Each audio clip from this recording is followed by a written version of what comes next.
إن الحمد لله نحمده ونستعينه ونصلي على رسوله الكريم وعلى آله وصحبه أجمعين أما بعد আল্লাহ তাআলার অনেক শুকরিয়া। আমরা আমাদের দ্বিতীয় সেশন এখানে সিরা নিয়ে আলোচনা শুরু করেছিলাম, আলহামদুলিল্লাহ সেটা নতুন সেশন আর আমাদের রেগুলার দ্বিতীয় সেশন শুরু করতে যাচ্ছি, আলহামদুলিল্লাহ আল্লাহর শুকরিয়া। তো আমরা এর আগে গতদিন যেটা নিয়ে আলোচনা করছিলাম, আপনাদের খেয়াল আছে হয়তো যে সেই সময় অর্থাৎ রাসূলুল্লাহ সাল্লাল্লাহু আলাইহি ওয়াসাল্লাম যখন আবির্ভূত হলেন ওই সময় দুনিয়াতে বিভিন্ন ধর্মের কি অবস্থা ছিল এটা নিয়ে আমরা কিছু আলোচনা করছিলাম। তো লেখক এরপর 52 পৃষ্ঠা থেকে আলোচনা করছেন, সেটা হচ্ছে এক নজরে পৃথিবীর বিভিন্ন দেশ ও জাতিগোষ্ঠী। এটা একটু বোঝা দরকার যে সময় এটা আল্লাহ রাসূল আসলেন ওই সময় আসলে দুনিয়ার কি অবস্থা ছিল, হাল হাকিকত কি ছিল, এটা বোঝা খুব দরকার। যেটা আমি বারবার বলি যে ওটা যদি আপনি না বুঝেন তাহলে কখনোই বুঝতে পারবেন না যে আসলে সেই সময়ে এসে ইসলাম কি ধরনের বৈপ্লবিক পরিবর্তন নিয়ে এসেছে। মানে বর্তমান সময়ে অনেকে এমন সব প্রশ্ন করে, মানে এমন একটা প্রশ্ন আপনি নিয়ে এসে আজ হাজির হলেন যেটা একদম নতুন উদ্ভূত একটা বিষয়। ফর এক্সাম্পল, দেখবেন যে অনেকে এটা নিয়ে খুব দুঃখ কষ্ট বেদনায় ভোগে যে ওই সময় কেন ইসলামের মধ্যে কেন দাস প্রথা রইলো, কেন তারপর মেয়েদের এত অল্প বয়সের ছেলে মেয়েদের বিয়ের যে একটা বিষয়, এটা তারা কিছুতে মানতে চায় না। তো পয়েন্ট হচ্ছে এখানে যে এই কিছুদিন আগে তৈরি হওয়া কোনো মতবাদ, সেটাতে আপনি এত আগে কি হয়েছে না হয়েছে এটা যাচাই করবেন কিভাবে? এটা কি পসিবল? ওইটাকে দেখতে হবে ওই সময়কার যে সিচুয়েশন আশেপাশে সেই অনুযায়ী কতটুকু প্রোগ্রেসিভ। তো যখন আমরা ওইটা দেখি তখন আমরা দেখি যে ইসলাম আলহামদুলিল্লাহ ওই সময় যেমন প্রোগ্রেসিভ, আসলে এখনো প্রোগ্রেসিভ, এমন না যে এখন প্রোগ্রেসিভ না, কিয়ামত পর্যন্ত প্রোগ্রেসিভ থাকবে, এটার প্রোগ্রেসিভনেস কখনো কমবে না। কিন্তু প্রশ্ন হচ্ছে যে যেই মানদণ্ড দিয়ে আপনি প্রশ্ন করতে আসছেন সেটা ঠিক আছে কিনা। দেখা যাচ্ছে ওই প্রশ্নের মানদণ্ডটা ঠিক নেই, আপনাকে বুঝতে হবে ওই সময় সাপেক্ষে, তাহলে অনেক কিছু বোঝা আপনার জন্য সহজ হবে। তো আবার কেউ আবার সেখান থেকে অ্যাডভান্স হয়ে যায়। অ্যাডভান্স মানে দেখা যায় যে এমনভাবে ব্যাখ্যা বিশ্লেষণ শুরু করে মনে হয় যেন ওই বিষয়গুলো একদম আধুনিক এখনকার সময়ের সাথে হুবহু একদম একই রকম খাপ খাওয়া বিষয়। মনে রাখতে হবে যে এটা তো জরুরি না। ইসলাম আমাদের এখনকার কোনো চিন্তাধারার সাথে, সেটা লিবারালিজম হোক, এই সে হোক সেই হোক, এগুলোর সাথে খাপ খাইয়ে চলতে হবে, এটা তো জরুরি না। বরং একটা বিশুদ্ধ দিনের বৈশিষ্ট্য হিসেবে আসলে মানব রচিত, মানব আবেগ তাড়িত এবং মানুষের খাওয়াহেশ, তার যে খায়েশাত, এগুলো থেকে উদ্ভূত এইসব আজেবাজে জিনিসের সাথে ইসলামের আসলে কোরিলেশনের চেয়ে সংঘর্ষ হওয়ারই তো স্বাভাবিকতা বেশি মনে হয়। এই জন্য এরপর ওভারঅল একটা সিচুয়েশন আমাদের এখন হয়েছে যে আমরা অনেক বেশি অদ্ভুত চিন্তাধারা দ্বারা আক্রান্ত হচ্ছি। তো ওই সময়টা আমরা একটু বোঝার চেষ্টা করি। প্রথমে লেখক আলোচনা করছেন প্রাচ্যের রোমক সাম্রাজ্য নিয়ে। আচ্ছা, প্রাচ্যের রোমক সাম্রাজ্য বলার একটা বিষয় বুঝতে হবে যে আমরা আলোচনা করছি আসলে বাইজেন্টাইন সাম্রাজ্য নিয়ে। রোমান যে এম্পায়ার ছিল, বিশাল রোমান এম্পায়ার ছিল, এটা এখন ভেঙে গেছিল। রোমানরা একসময় এটাকে দুই ভাগে ভাগ করেছিল, দুইজন আলাদা রাজার হাতে, একটা ইস্টার্ন অ্যান্ড ওয়েস্টার্ন। ওয়েস্টার্ন যে পার্ট, যেটা আজকের মানে ইটালি এবং এখান থেকে স্পেন পর্যন্ত, এটা একসময় এটা আগে ধ্বংস হয় আর কি। এর পরবর্তী পর্যায়ে গিয়ে বাইজেন্টাইন সাম্রাজ্য একটা লম্বা সময় টিকে ছিল, যেটা আমরা ইস্টার্ন রোমান এম্পায়ার হিসেবে চিনি, যেটা আপনার আধুনিক সময়ের হিসেবে ধরলে Greece, Balkan area, Asia minor মানে আজকের তুরস্ক ধরেন পুরোটাই, তারপর সিরিয়া, ফিলিস্তিন, তারপর হচ্ছে ভূমধ্য সাগর এবং উত্তর আফ্রিকার একটা বিশাল অঞ্চল নিয়ে গঠিত ছিল। এটা রাজধানী ছিল কনস্টান্টিনোপল। তো আমরা যখন ওই যে রোম বিজয়, যে রাসূলুল্লাহ সাল্লাল্লাহু আলাইহি ওয়াসাল্লামের সাথে রোমানদের সংঘর্ষের যে ইতিহাস পড়ি, এটা বেসিক্যালি কাদের তালে?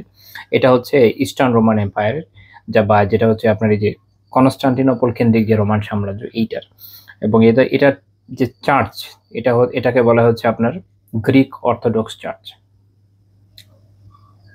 395 খ্রিস্টাব্দে এই রাষ্ট্রের সূচনা এবং 1453 খ্রিস্টাব্দে মোহাম্মদ আল ফাতির হাতে এটার পতন হয়। তো এই দীর্ঘ সময় রাজ্য এখানে ছিল। তো এই আমরা মূলত এদের নিয়ে আলোচনা করছি যে এখানকার কি অবস্থা ছিল। তো লেখক বলছেন যে প্রাচ্যের রোমান সাম্রাজ্যে ট্যাক্সের বোঝে এতই দুর্বহ হয়ে পড়েছিল যে দেশের গণমানুষ আপন হুকুমতের মোকাবেলায় বিদেশি শাসনকে প্রাধান্য দিতে শুরু করেছিল। বারবার বিপ্লব ও বিদ্রোহ দেখা দিত।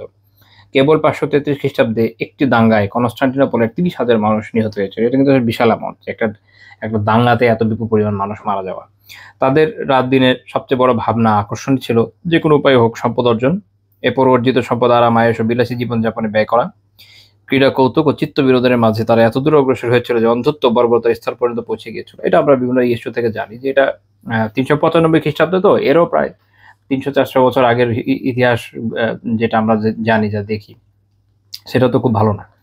রোমানরা তাদের যে কলোসিয়াম, এটার মধ্যে মানুষ এবং জন্তু জানোয়ারের যে ধরনের খেলা বা যে ধরনের বিষয় প্রদর্শনীতে লিপ্ত ছিল, সেটা আমাদের জানা আছে যে ওখানে তারা মানুষে লড়াই করতো, এটা দেখতো।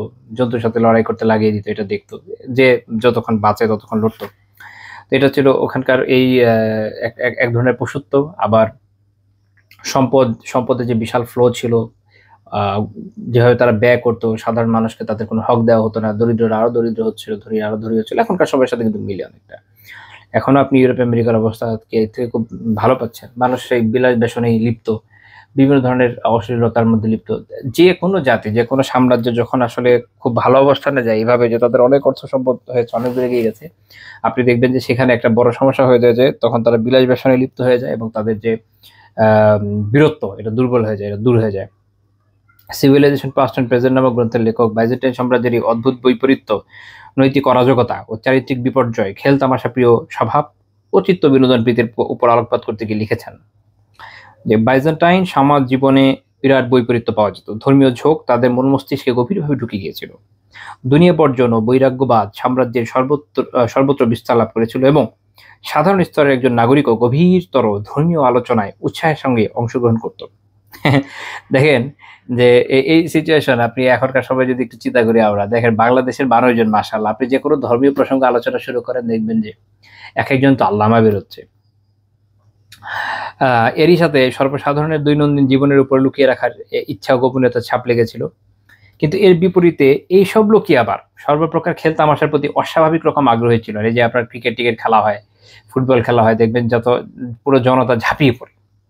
সার্কাসের ছিল আবার বিশাল ময়দান, যেখানে একই সঙ্গে ৮০,০০০ দর্শক বসতে পারত। এখানে রথের বিরাট প্রতিযোগিতা অনুষ্ঠিত হতো।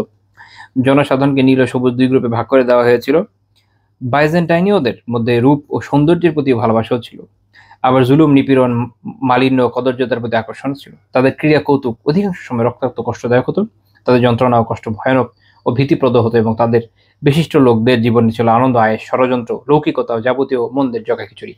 আচ্ছা, এখানে একটা পয়েন্ট হচ্ছে এইখানে যে কিছু বিষয় আছে যে আধুনিক সময়ে তো আসলে পাওয়া যায় না, কিন্তু বাকি যে বিষয়গুলা, একটা ক্ষয়িষ্ণু সভ্যতার একটা এমন একটা জাতি যেটা ধ্বংসের দ্বার প্রান্তে উপনীত, তাদের যে বৈশিষ্ট্যগুলো আমরা বাইজেন্টাইনদের জীবনে দেখি, খেয়াল করলে দেখবেন যে এখন পূর্ব থেকে পশ্চিম সব জায়গায় কিন্তু আমরা এটার আক্রান্ত।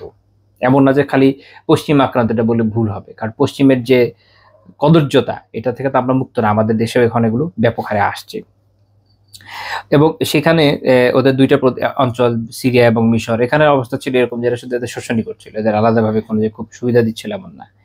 আমি এর আগে আলোচনা করেছিলাম যে মিশরে একটা চার্চ ছিল, কপটিক চার্চ, এটা এখন আছে। এদের সাথে তেমনিও একটা সংঘর্ষ ছিল এদের। এরপর আসলে পারসিক সাম্রাজ্য। ইরানের প্রাচীনতম ধর্ম মাজদাইয়াত ধর্মের স্থান দখল করলো জরদস্ত, মানে জরথ্রুষ্টীয় মতবাদ যেটা বলে এটা। এই ধর্মের প্রতিষ্ঠাতা জরথ্রুষ্ট খ্রিস্টপূর্ব ৭ম শতাব্দীতে আবির্ভূত হন।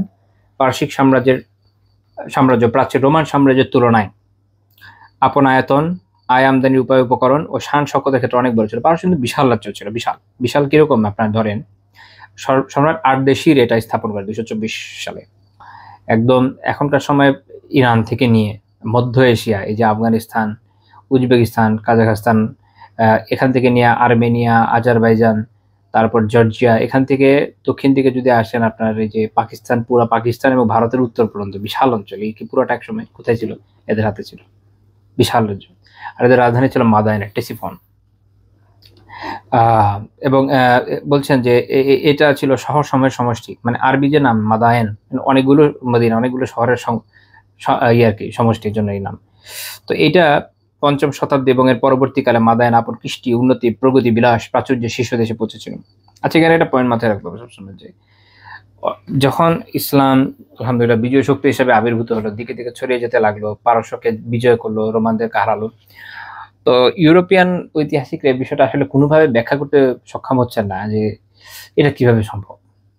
কারণ সামরিক যে শক্তি থাকা দরকার তা তাদের নাই, যে লোকবল থাকা দরকার সেটাও নেই। একটা হয় কি, সামরিক শক্তি কম, কিন্তু এত লোকবল যে আপনি এটা নিয়ে বিজয়ী হয়ে যাচ্ছেন, সেটাও কিন্তু না। মুসলিম সেনাবাহিনী সবসময় ছোট ছিল। আবার এটা হয় যে আরো অন্যান্য কিছু বৈশিষ্ট্য থাকা লাগে, এগুলো কোনোটাই আসলে খুঁজে পায় নাই তারা। তো তখন তারা কিভাবে ব্যাখ্যা বিশ্লেষণ করবে যে মুসলিমদের বিজয় কিভাবে হয়েছে? আবার এটা তো বলতে পারে না যেটা আসলে অলৌকিক বিষয়।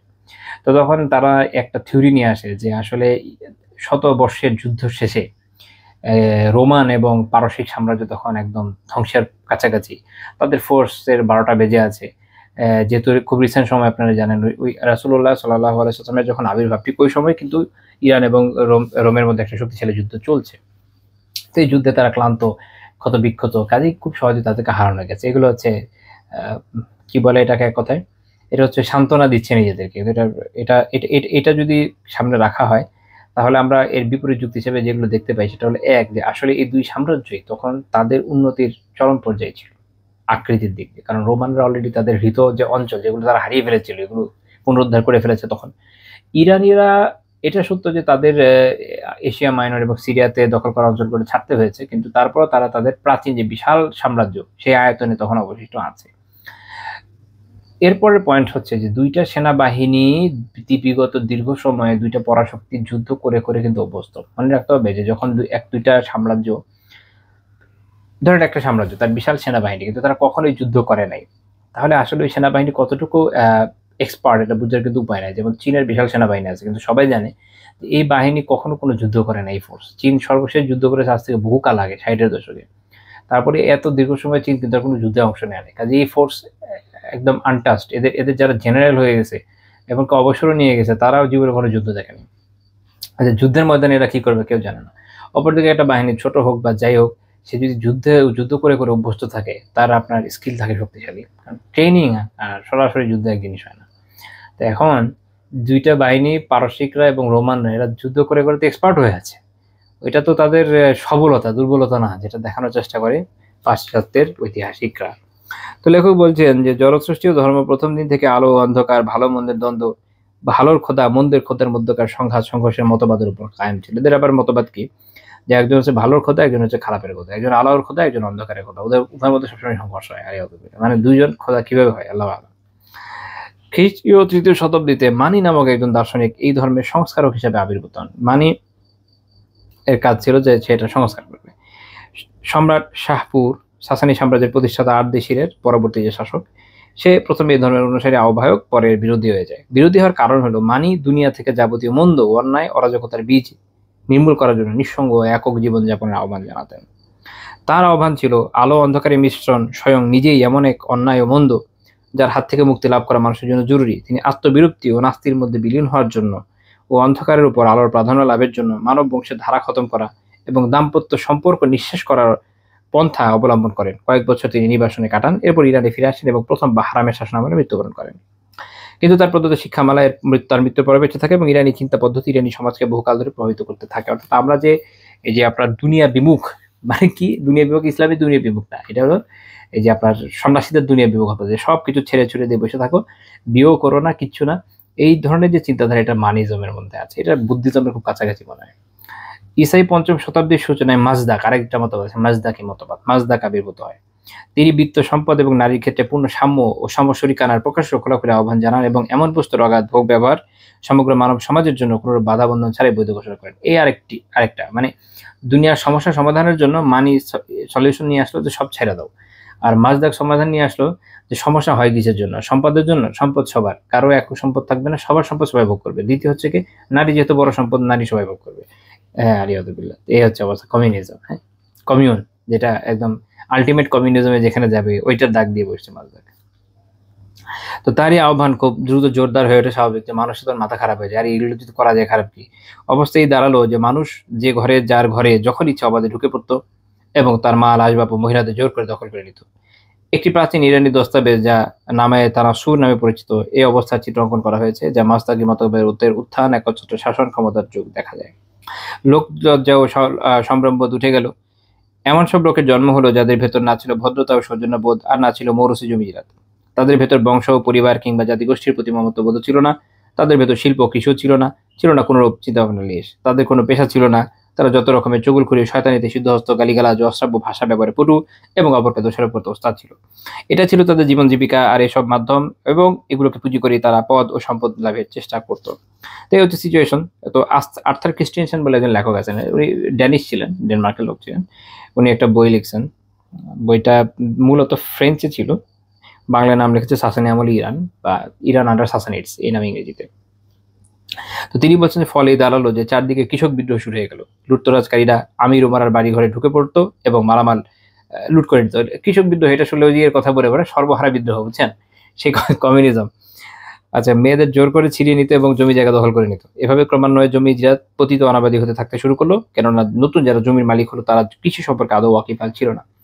আমাদের এই অঞ্চলে ব্রিটিশরা যখন আপনার চিরস্থায়ী বন্দোবস্ত করলো, তো জমিদাররা যেগুলো দখল নিয়েছিল, নতুন জমিদার যারা উদীয়মান, এদের হচ্ছে এই অবস্থা। জমিদারি বা রাজত্ব সম্পর্কে যে কোনো ধারণা ছিল না, এগুলো ফটকাবাজারি, বিভিন্নভাবে টাকা কামিয়ে জমিদারি কিনে নিয়েছে।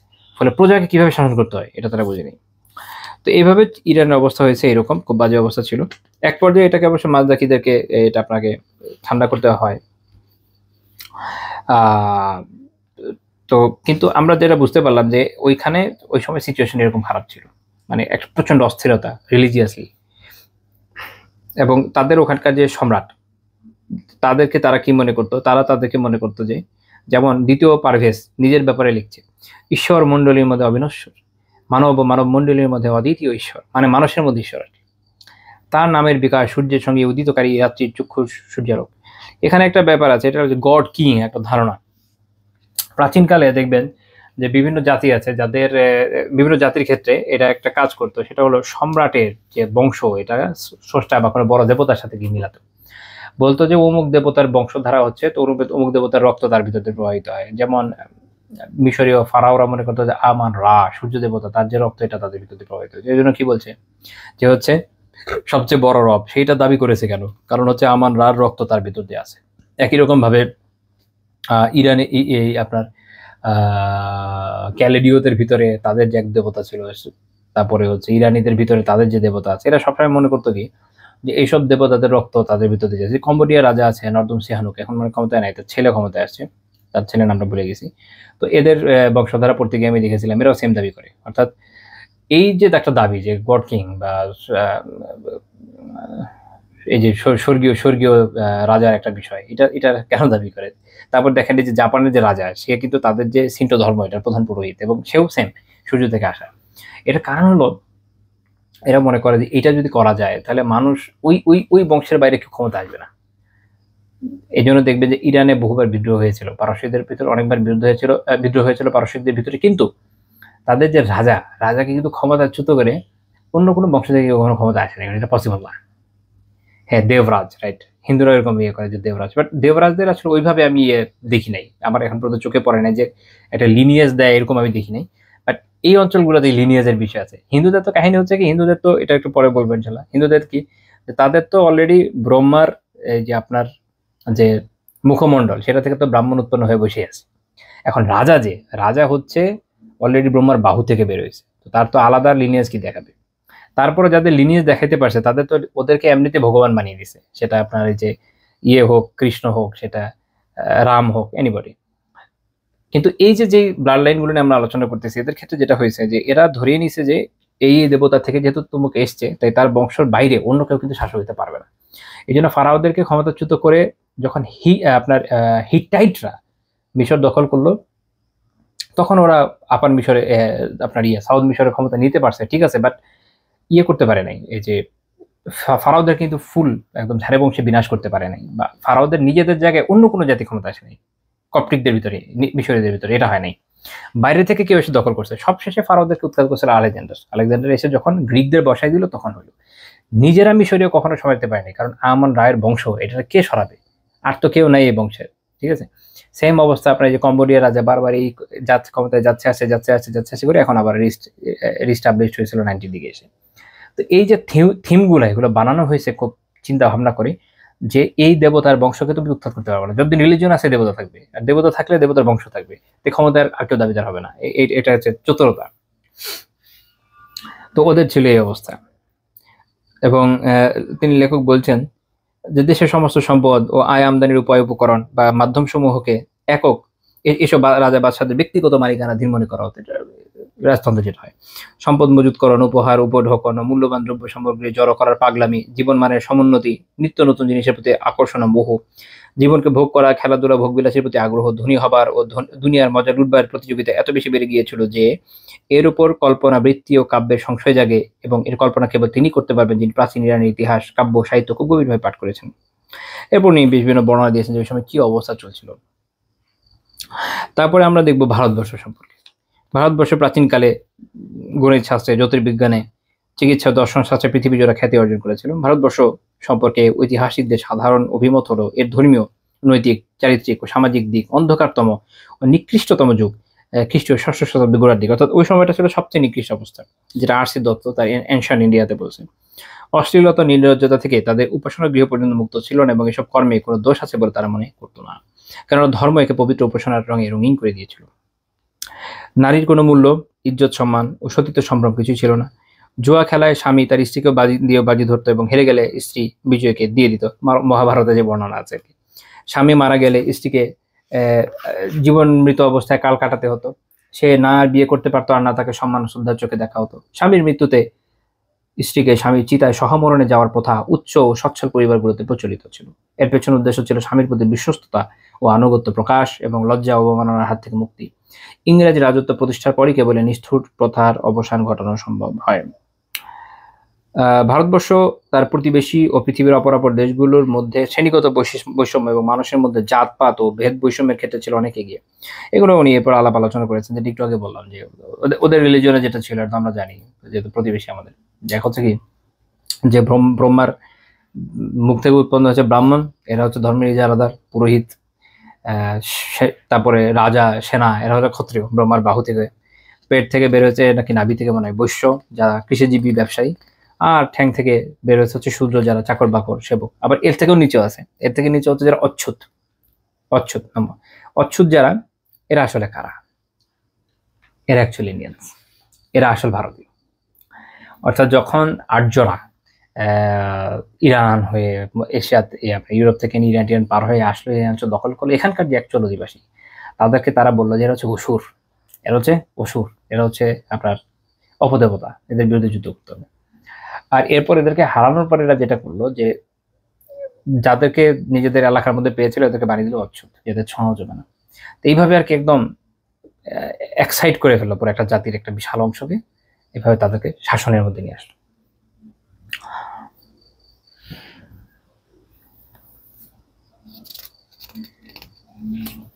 এবং তাদের একটা মজার বৈশিষ্ট্য ছিল যে তারা সবকিছু থেকে নিজেদেরকে মানে ডিটাচ রাখতো। লাইক ভারত মনে করতো ভারতের সব শেষ, দুনিয়ার সব জ্ঞান এই জায়গায়। যে আপনারা তো জানেন যে কালাপানি পার হওয়া যাবে না এরকম। হ্যাঁ, রেড ইউনিয়নদের যেরকম আপনার ইউএসএ তে ইয়ে করা হয়েছে, সেটাই ওইরকম ভাবে গড়ে গেছে। এবং একটা সময় আপনাদের হয়তো জানা আছে যে একসময় গৌতম বুদ্ধ যখন এখানে আপনার ধর্ম প্রচার করে, একসময় কিন্তু এখানে বৌদ্ধ ধর্ম অনেক ছড়িয়ে গেছিল। আমরা একসময় ছোটবেলায় পড়ছিলাম সম্রাট অশোকের সময় বৌদ্ধ ধর্ম এই অঞ্চলে খুব বিস্তার লাভ করলো। তো তাহলে এটা গেল কিভাবে? গেল এইভাবে, একজন বিশাল ইয়ে আসছিলেন হিন্দুদের ভিতরে সংস্কারক, শঙ্করাচার্য চেয়ে নিদান দিয়েছিল গণহারে বৌদ্ধ মারতে হবে। তো মারতে মারতে মারতে মারতে সাফ করে ফেলছিল, সাফ করে টোরে বৌদ্ধদের বিপুল পরিমাণ বিহার টিহার যা ছিল সব ধ্বংস হয়ে গেছিল। তারপর গ্র্যাজুয়ালি আপনার বৌদ্ধদের সব 12টা বেজে গেছে। এখন আপনি দেখবেন অনেক সময় গল্প বলে যে মুসলিমরা এসে করেছে, বিহার উড়িয়ে দিয়েছে, না, এগুলো ম্যাক্সিমাম উড়ে গেছে আসলে শঙ্করাচার্যের সময়। এটা মুসলিমরা অনেক পরে আসছে। তারপরে আরবের অবস্থা, সেটা নিয়ে আলোচনা করছেন যে আরবের নৈতিক চরিত্র বিগড়ে গিয়েছিল, তারা শরাব ও জুয়ায় ছিল আসক্ত। তাদের হৃদয়হীনতা, জাহিরি আত্মমর্যাদা বোধের পরিমাপ করা যাবে আপন কন্যা সন্তানদের জীবিত দাফন করা থেকে। এটা সব গোত্র করতো না, এটা আমি পরে ইনশাল্লাহ আলোচনা করবো যদি মনে থাকে আমার। যে মূলত তাদের কিছু গোত্র ছিল যাদের মধ্যে সমস্যা ছিল, যে তারা কন্যা সন্তানদের জীবিত দাফন করতো। কাফেলা লুণ্ঠন করা, যেমন বনু গিফার, তাদের এই কাজ ছিল লুণ্ঠন করা, লুণ্ঠন বৃত্তিদের কাজ। নিরপরাধ লোকদের তলোয়ারের মুখে নিক্ষেপ করা। নারীর কোনো মর্যাদা ছিল না। লিখছেন এখানে একটা টিপ্পনী হলো এইটা সবার ক্ষেত্রে না। আপনার এই জন্য মানে সমস্যা হচ্ছে কোথায়, যে কিতাবগুলোতে লেখক অনেক সময় যখন লেখেন অনেক বিষয় আসলে স্বাভাবিক, মানুষ মাঝে ভুলে ছুটে যায়। দেখবেন যে কোরাইশি নারীদের বিশেষ মর্যাদার কথা বিভিন্ন বর্ণনায় পাওয়া যাচ্ছে যে খাদিজা রাদিয়াল্লাহু তাআলা এরকম মর্যাদা ছিল, তাকে সম্রাটরা বিয়ে করতে চাচ্ছিল, অমুকের এই ছিল, তমুকের এই ছিল। উম্মে জামিল রাসূলুল্লাহ সাল্লাল্লাহু আলাইহি ওয়াসাল্লামকে এইভাবে অত্যাচার করেছিল, আলিয়াযুবিল্লাহ। তো তাহলে দেখা যাচ্ছে যে এদের একটা সেই ছিল, কথা মানুষ তো শুনতেছে। তারপরে হচ্ছে আমরা দেখেছি যে বদরের যুদ্ধে, না ওহদের যুদ্ধে যখন মহিলারা এসে জয়েন করলো ইয়েদের সাথে, কোরাইশদের সাথে, মর্যাদা না থাকলে তারা নেই। মূলত একদমই যে মর্যাদা ছিল না, এটা ছিল নিম্ন শ্রেণীর ক্ষেত্রে, যারা ছোটখাটো গোত্র, যাদের তেমন ইয়ে নাই, মানে সমাজে তেমন কথা শোনা হয়নি, এই ধরনের ছোটখাটো গোত্র, এখানে নাই একদমই মর্যাদা ছিল না। আবার যারা উচ্চ গোত্রের, যাদের আপনার আর্থিক অবস্থা খুব ভালো, সম্ভ্রান্ত, এদের আবার ভিন্ন ইস্যু, এখানে আবার নারীদের মর্যাদা দেখা যায়। তাদের ঘরের অন্যান্য সামগ্রী আসবাবপত্রের মতো কিংবা পশুর ন্যায় যেখানে খুশি সেখানে স্থানান্তরিত করা হতো, অথবা উত্তরাধিকার সূত্রে প্রাপ্ত সম্পদের মতো নারী বণ্টিত হতো। এটা দেখা যায় মদিনাতে। মদিনাতে এরকম ছিল যে কেউ মারা গেলে তার যে একাধিক স্ত্রী, এটা সন্তানদের মধ্যে বণ্টিত হয়ে যেত। কিছু খাদ্য পুরুষদের জন্য নির্দিষ্ট ছিল, নারী তা ব্যবহার করতে পারতো না। পুরুষ যত খুশি বিয়ে করতে পারতো। কেউ কেউ দারিদ্র, অর্থনৈতিক পেরেশানির ভয়ে আপন সন্তানকে হত্যা করতো। এখানে একটা পয়েন্ট যে যেমন অনেক সময় অনেকে বলে ইসলাম কেন 4 বিয়েকে ইয়ে করলো, জায়েজ করলো। 4 বিয়েকে ইসলাম জায়েজ করে না, ইসলাম 4 বিয়েকে সীমাবদ্ধ করেছে। অর্থাৎ সেই সময়, শুধু সে সময় না, মনে রাখতে হবে আজ থেকে 100 বছর আগেও, 120-25 বছর আগে এখানে ব্রিটিশ আইন করে বন্ধ করার আগ পর্যন্ত এই অঞ্চলেও হিন্দুদের ভিতরে অগণিত বিয়ের প্রথা ছিল। ব্রাহ্মণরা যারা অগণিত বিয়ে করতো, অগণিত শখানেক বিয়ে করে বসে থাকতো। তারপরে সারা বছর তাদের এক একজনের বাসায় ঘুরে ঘুরে বেড়াইতো। এখন একজনের বাসায়, 1 মাস পর আরেকজনের বাসায়, 1 মাস পর আরেকজনের বাসায়, এভাবে বিভিন্ন বৌদ্ধের বাসায় ঘুরে ঘুরে একজন ব্রাহ্মণ দেবতা তার পুরো জীবন অতিবাহিত করত। এবং বিভিন্ন স্ত্রীর ঘরে যদি সন্তান হয়তো তারা উচ্চবর্গ পেত। এই কারণে দেখা যেত যে পরিবারের লোকজন এভাবে বিয়ে দিত। তো যুগ যুগ ধরে, শত শত হাজার বছর ধরে এটাই নীতি হয়ে আসছে যে বিয়ের ক্ষেত্রে আসলে বিভিন্ন সমাজে পুরুষদের জন্য কোনো ওইরকম লিমিটেশন ছিল না, ইভেন আরবেও ছিল না। অনেক বিয়ে করে বসে আছে, এখন বিয়ে করে সংসার করছে না, তাকে সুযোগ দিচ্ছে না, সময় দিচ্ছে না, এটা নিয়ে মাথা ব্যথা ছিল না এদের। বিয়ে করলেই হলো। আল্লাহ তাআলা ওইটাকে আর কি সীমিত করে দিয়েছেন, বলেছেন না 4টার উপরে যাওয়া যাবে না, হাইয়েস্ট 4। অর্থাৎ ইসলাম এটাকে কমিয়ে নিয়েছে। এখনকার খ্রিস্টানদের কথাবার্তা শুনলে বা যারা সেকুলারদের কথা শুনলে অনেক সময় মনে হবে 1 থেকে বাড়িয়ে 4 করলো কেন, 1 থেকে বাড়িয়ে 4 করে নিত। শত শত ছিল, ওটা কমিয়ে 4 করেছে। এভাবে বুঝেন, তাহলে বোঝা সহজ হবে। আচ্ছা, বংশীয়, গোত্রীয়, বংশীয়, পারিবারিক, রক্ত সম্পর্কে স্বজন প্রীতি ছিল সীমাতিরিক্ত। যুদ্ধ ছিল তাদের অস্থিমজ্জায় মিশে, এবং একে অপরকে হত্যা করা তাদের কাছে ক্রীড়া কৌতুকের চেয়ে বেশি ছিল না। অনেক সময় মামুলি ঘটনা বিরাট রক্তপাত ও দীর্ঘস্থায়ী যুদ্ধের কারণ হতো। কোনো কোনো যুদ্ধ 40 বছর ধরে চলেছে, যেমন বোয়াল যুদ্ধ, লম্বা সময়, এবং হাজার হাজার মানুষ এতে জীবন হারিয়েছে। এটা আমরা সামনে দেখব।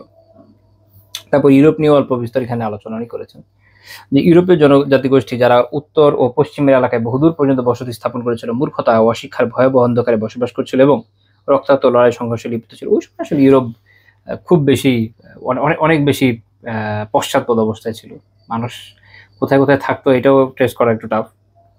মানবিক সভ্যতা সংস্কৃতির কাফেলার পেছনে ও দুনিয়ার জ্ঞান বিজ্ঞানের জগৎ থেকে বহু দূরে ছিল তাদের অবস্থান। যেমন তার সঙ্গে তাদের কোনো সম্বন্ধ ছিল না, তেমনি তার কাছেও তাদের চাওয়া পাওয়ার কিছু ছিল না। তাদের দেহ ছিল পুঁতিগন্ধময়, আর মস্তিষ্ক ছিল অলিক কল্পনা বিলাসে ভরপুর। একদম সিভিলাইজেশন থেকে দূরে যায় বলে আর কি। পরিষ্কার পরিচ্ছন্নতার দিকে তাদের কোনো লক্ষ্য ছিল না।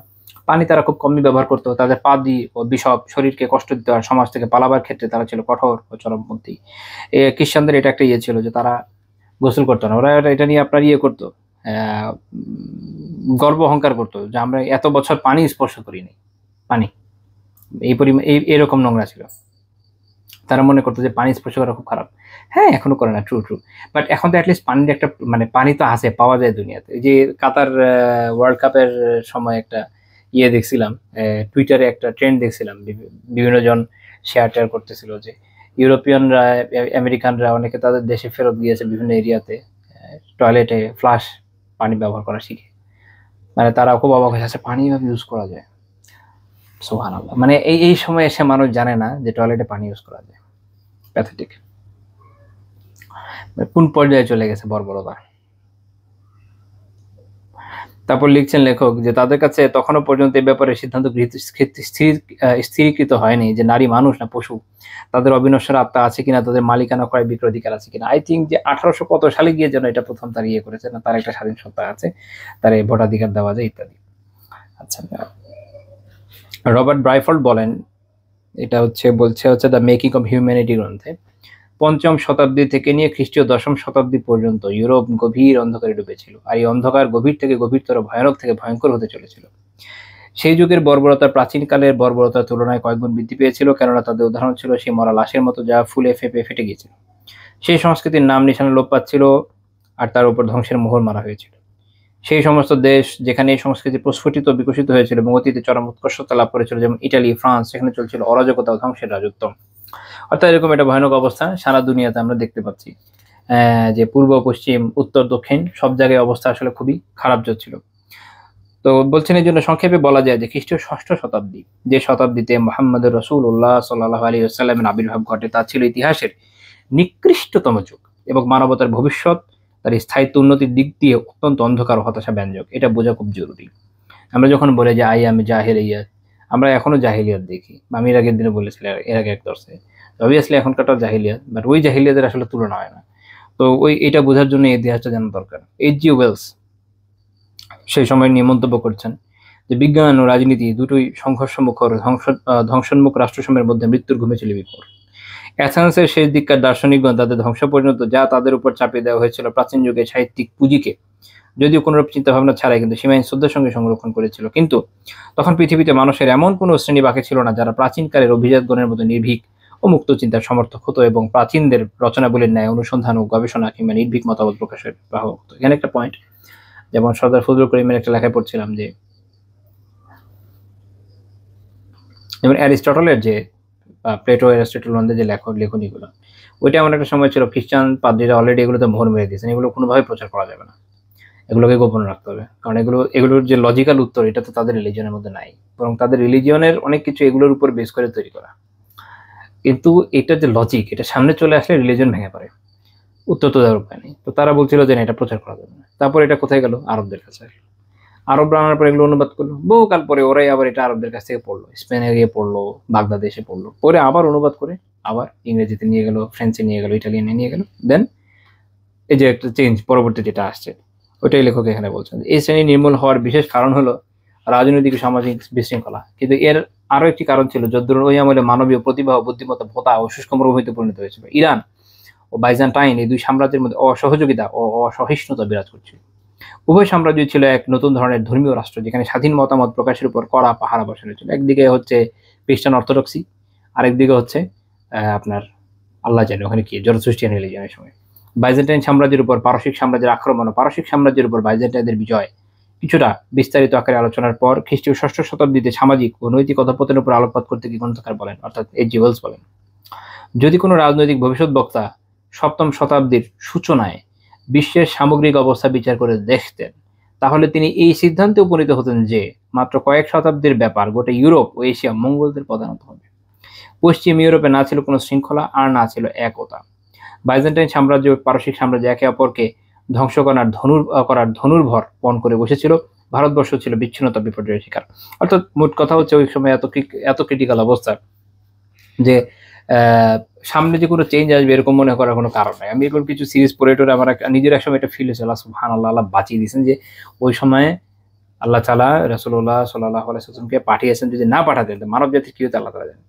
মানে আপনি যখন সবগুলো না ঘটনা খালি পড়বেন যে এটা হয়েছে না, এটার পর এটা হয়েছে, এই সাম্রাজ্যের পর এই সাম্রাজ্য আসছে, এর সাথে এই লড়াই হচ্ছে, মানুষের জীবনের কোনো দাম নাই এখানে, মানুষের পরিবর্তন নাই, কোনো সিচুয়েশন এত খারাপ, মানে আপনি কনফিউজড হয়ে যাবেন যে কি হবে, এরপর কি হবে, এরপর কি হবে। তখনই দেখা যাচ্ছে যে আল্লাহ তাআলা সূর্যের উজ্জ্বল আলোক রশ্মির মতো নবুয়তের সূর্য উদিত করেছেন। ফলে আলহামদুলিল্লাহ আমরা বেঁচে গেছি আপনার মেহেরবানি। লা ইলাহা ইল্লাল্লাহ। এরপরে আমাদের আলোচ্য বিষয় হবে যে রাসূলুল্লাহ সাল্লাল্লাহু আলাইহি ওয়াসাল্লামকে আল্লাহ তাআলা আরবেই কেন পাঠালেন। ইনশাআল্লাহ তাআলা এটা নিয়ে আমরা আগামী দিনে আলোচনা করব। আজকে আমাদের আলোচনা এই পর্যন্ত থাকবে। দুঃখিত, আমার একটু চাপায় ব্যথা করছে, এই জন্য আজকে বেশি লাগাচ্ছি না। সুবহানাকাল্লাহু ওয়া বিহামদিকা লা ইলাহা ইল্লা আনতা আস্তাগফিরুকা ওয়া আতুবু ইলাইক।